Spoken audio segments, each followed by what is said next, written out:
Dijimos que el sexo que Dios entregó como un don al ser humano abarca la humanidad completa del hombre y de la mujer. Quiere decir, su cuerpo, sus emociones y pensamientos y su vida espiritual. Yo coloco en un mismo ítem las emociones y los pensamientos, porque en realidad son los pensamientos que generan las emociones. El corazón bombea sangre, pero el corazón no raciocina. Quien determina que va a amar, va a odiar, va a guardar rencor, resentimiento, es la mente, son los pensamientos. Entonces, la unidad completa del ser humano está formada por su cuerpo, sus emociones, pensamientos y su vida espiritual. Ahora, los dualistas, que es una filosofía de vida, enseñan que el ser humano solo tiene dos lados, el cuerpo y el espíritu. Ellos dicen que el cuerpo es malo y que el espíritu es bueno. Pero la Biblia enseña que el ser humano salió de las manos del Creador como una unidad completa de facultades físicas, un cuerpo, facultades mentales y emocionales y facultades espirituales. Estas tres facultades no se pueden separar. El alma viviente del que habla el libro de Génesis solo existió cuando el barro se juntó con el soplo de vida que Dios le dio. Y cuando el ser humano muere, pues se acaba el cuerpo. El cuerpo vuelve al polvo de donde vino y también las otras facultades terminan. Por lo tanto, todo lo que el hombre o la mujer hacen en esta vida lo hacen con su cuerpo, con sus pensamientos, emociones y también con su lado espiritual. Por ejemplo, en estos momentos yo estoy grabando este comentario. Ahí pregunto, ¿dónde está mi cuerpo? Está aquí, porque mi boca está moviéndose, mis cuerdas vocales están trabajando, mis manos se están moviendo, aunque ustedes no vean. Estoy grabando este comentario con mi cuerpo entero. Pero, ¿dónde están mis pensamientos? Están aquí, trabajando, hilvanando las ideas que voy a hablar. Mis sentimientos apoyando, colocando emoción a lo que estoy diciendo. Y mis facultades espirituales están aquí porque siento que este comentario puede ser un instrumento para el crecimiento espiritual de mucha gente. Ese es el concepto bíblico del cuerpo. Mira, por ejemplo, lo que la Biblia dice en Salmos 84:2. Dice, mi alma anhela y aún desea ardientemente los atrios del Señor. Mi corazón y mi carne cantan con gozo al Dios vivo. Mi alma, mi corazón, mi carne. Está hablando aquí de las tres facultades del ser humano. Y Pablo dice lo mismo en primera a los Tesalonicenses, capítulo 5, 23. Dice, y el mismo Dios de paz los santifique por completo, la unidad completa del ser humano. Que todo su ser, tanto espíritu como alma y cuerpo, sean guardados sin mancha en la venida de nuestro Señor Jesucristo. ¿Tú te das cuenta? La unidad completa del ser humano, en la idea de los escritores bíblicos, está formada por el cuerpo, por los pensamientos, emociones y por la vida espiritual, por las facultades espirituales que Dios le dio al ser humano. Observa la expresión que Pablo usa. Dice, todo su ser, el ser completo, y después explica lo que es el ser completo. Usa las palabras griegas, neuma, psique, que tiene que ver con las ideas, los pensamientos, y soma, que tiene que ver con el cuerpo. Siendo así, todo lo que el ser humano haga, necesita pues hacerlo con los tres aspectos de su ser, o sea, con su ser entero, incluso el sexo. Porque hay un asunto que debes entender. Por ejemplo, cuando una persona come, tiene que comer con su cuerpo, con sus facultades emocionales, mentales y sus facultades espirituales. Pero a veces el ser humano está tan ocupado que no tiene tiempo ni para comer, come con su boca, mientras sus pensamientos están preocupados con otro problema. Y cuando el ser humano hace eso, en el estómago le aparecen heridas que los médicos llaman de úlceras. ¿Por qué? Porque el ser humano come tratando de separar su unidad completa de ser humano. La misma cosa sucede con el sexo. Cuando el sexo para el ser humano se vuelve apenas un acto físico, no puede, porque él tiene facultades mentales, emocionales y espirituales. Entonces, cuando hace algo incorrecto, ¿qué pasa? Trata de desunir su unidad, romper, quebrar su unidad, y eso le produce heridas, úlceras, pero no en el estómago, sino úlceras en el cerebro. Es decir, úlceras que no se ven, Son bloqueos, traumas que él coloca en su cerebro sin darse cuenta. Después, él sufre las consecuencias de todo eso. El sexo dentro del sagrado estado del matrimonio debe ser una acción física, mental, emocional y también espiritual. En el libro del Cantar de los Cantares encontramos muchos versículos que hablan del aspecto físico del sexo entre esposos como algo puro y espiritual. En la segunda parte de este estudio veremos que para que los esposos sean felices, realmente felices, pues necesitan edificar el hogar en la amistad y en la atracción física.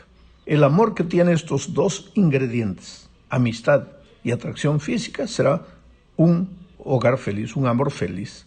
La amistad es un elemento básico. Leamos lo que la esposa dice en Cantares 5, versículo 16, hablando del esposo. Mira lo que dice. Su paladar es dulcísimo, todo él es deseable. Así es mi amado y así es mi amigo, oh hijas de Jerusalén. Percibe que la tsunamita llama a Salomón de mi amado, mi amigo. La época del noviazgo debería ser la etapa para cultivar ese tipo de amistad que será la base que sostendrá el matrimonio a lo largo de los años. Este tipo de amistad es el que se transforma en un amor que dura y perdura. Porque en la vida de los esposos, el aspecto físico del matrimonio es como un fuego capaz de incendiar todo al principio, pero que va disminuyendo de intensidad con los años. Mientras que la amistad es como una pequeña chispa al principio, pero que con los años va en aumento y cada vez más. Eso es lo que vemos de manera poética en el libro del Cantar de los Cantares, capítulo 2, versículos 10 al 13. Mira lo que dice. Mi amado habló y me dijo, levántate, oh amada mía, oh hermosa mía, sal. Ya ha pasado el invierno, la estación de la lluvia se ha ido, han brotado las flores en la tierra, el tiempo de la canción ha llegado, y de nuevo se escucha la tórtola en nuestra tierra. La higuera ha echado higos y despide en fragancia las vides en flor. Levántate, oh amada mía, oh hermosa mía, ven.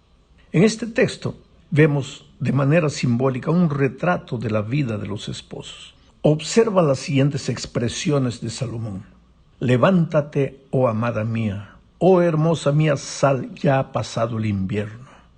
¿Podríamos imaginar a un esposo de edad diciéndole eso a la esposa después que los hijos han crecido y se han ido? La higuera ha echado higos y despide en fragancia las vides en flor. Levántate, oh amada mía. Quiere decir, la vida de los cónyuges es interesante, ¿sabes? Al principio están solos, llenos de expectativas y sueños. Son jóvenes, aún no hay hijos. Están empezando a vivir, aprendiendo a entenderse, conociéndose mutuamente. Después vienen los hijos y la atención de ambos se vuelve hacia los hijos. Se vive en función de los hijos, se lucha, se trabaja por ellos, para educarlos, para instruirlos, para verlos desarrollarse en la vida felices y victoriosos.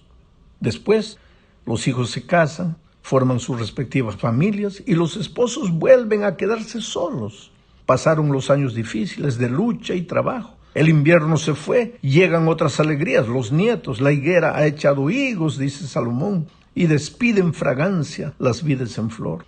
El tiempo de la canción ha llegado y de nuevo se escucha la tórtola en nuestra tierra. Qué linda figura de la vida de una pareja a lo largo de los años.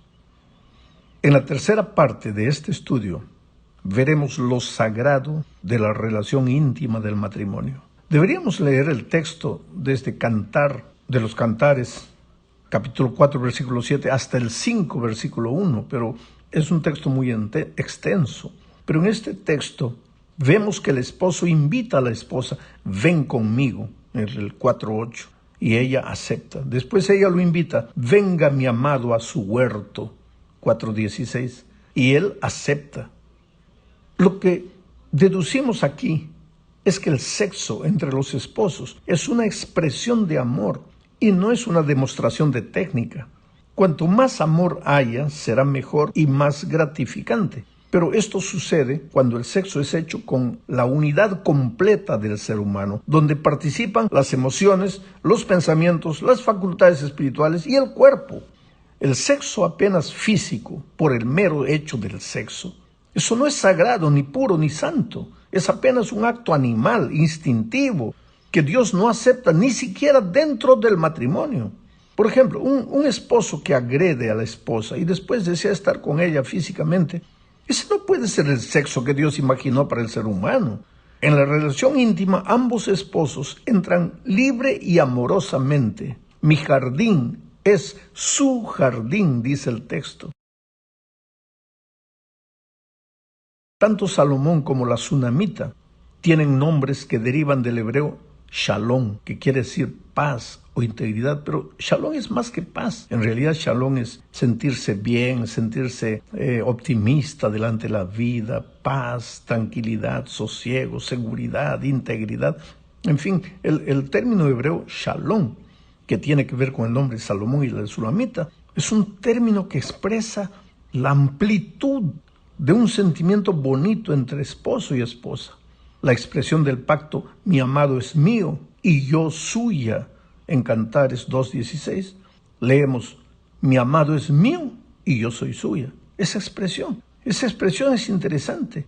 Ella dice, él apacienta entre los lirios. Puedes ver aquí como un eco del lenguaje de lo que dijo Adán en el Edén, cuando Adán dijo, ahora, al ver a Eva, ¿no?, recién creada, esto es ahora hueso de mis huesos, carne de mi carne. Y ahora la figura de Salomón aquí, su jardín es mi jardín. Es interesante esto. La coincidencia no es coincidencia, la manera como se complementa la Biblia. Un texto de Génesis combina con el texto del Cantar de los Cantares. Esto es lindo. Vamos a la cuarta parte de la lección de esta semana.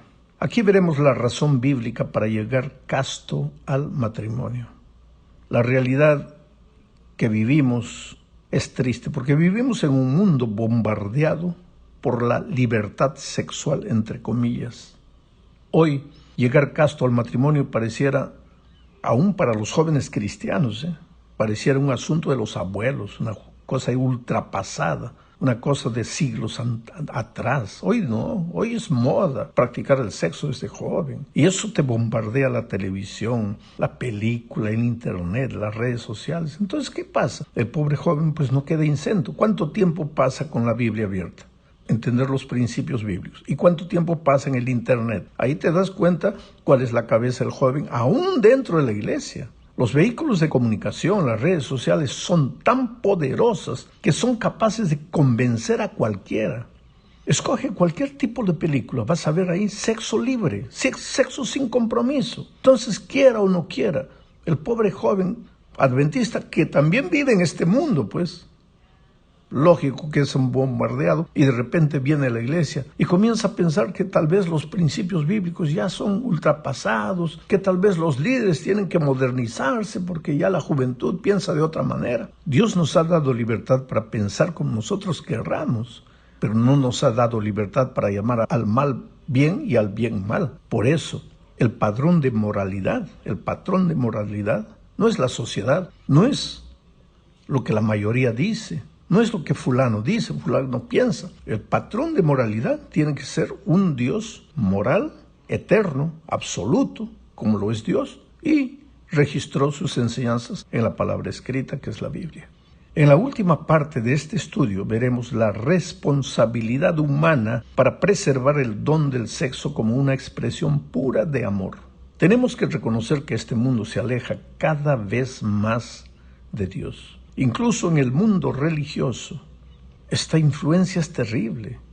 Estar en la iglesia o practicar una religión no es necesariamente estar bien con Dios. Y la influencia del ser humano sin Dios es tan grande que se infiltra aún en medio del pueblo de Dios. Las personas que no viven una experiencia personal con Dios generalmente son vacías e intentan llenar el vacío de su corazón con el placer distorsionado. No estar bien con Dios es vivir oprimido de las pasiones humanas.